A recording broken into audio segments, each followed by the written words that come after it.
In this video, we're going to talk about the nested if statement. Now, the example here isn't a particularly useful one, but it's just to show you how they work.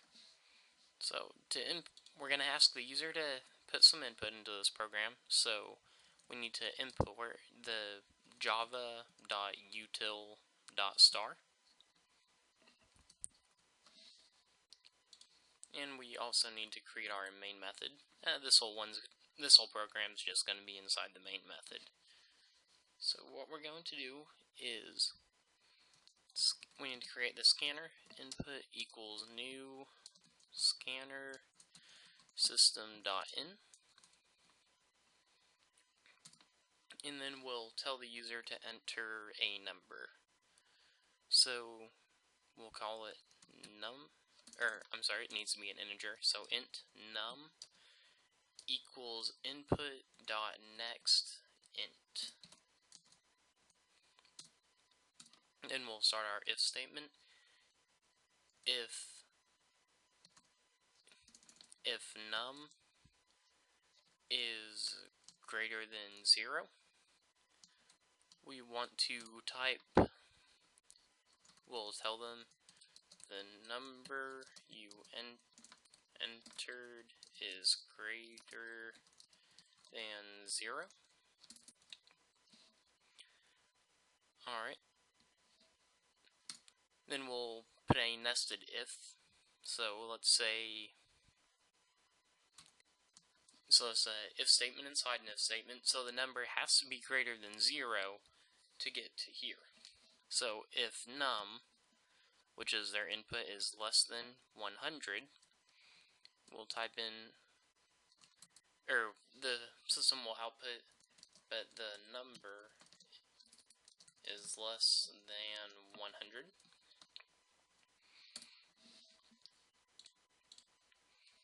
Then we'll put an else inside here.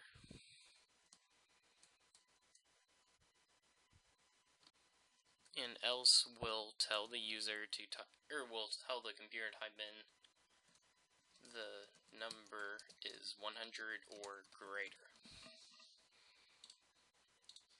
And these indentions, they're not necessary, but it's a very well-known convention to do this.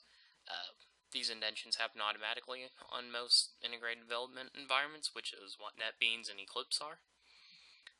We'll type in if num greater than 0 there, so we know where we are.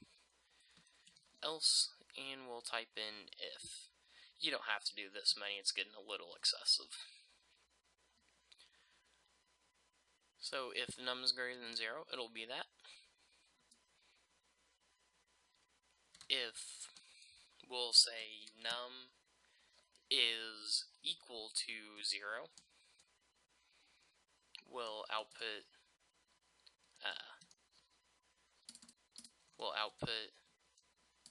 num is exactly 0, and we'll just say number there.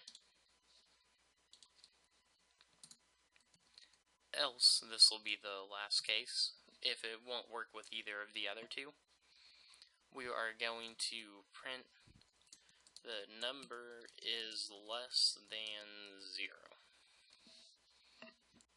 So we'll see how this works. We'll run this.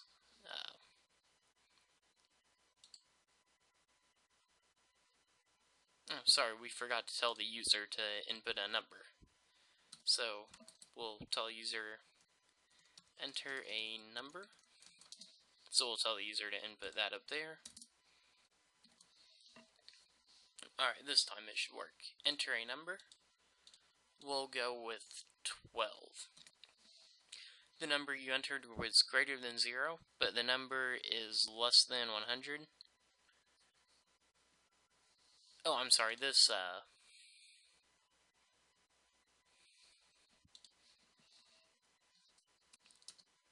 else if num is less than 0. That'll fix that. Alright, this one should run right. So we'll enter number 12. Number you entered is greater than 0, check, but the number is less than 100. Let's type in something more than 100, 122. The number you entered is greater than 0. The number is 100 or greater, which is right.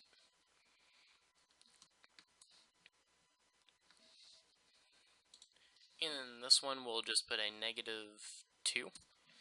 And we are told the number is less than 0. So this looks like it's all working. I hope you understand the nested if statement. The program cannot get to this line or this line, so it can't get to anything right here unless the number is greater than 0. You can tell that by looking at the brackets here. To get anywhere inside this bracket, this statement right here has to be true. I hope you enjoyed the video, and I hope it helped you.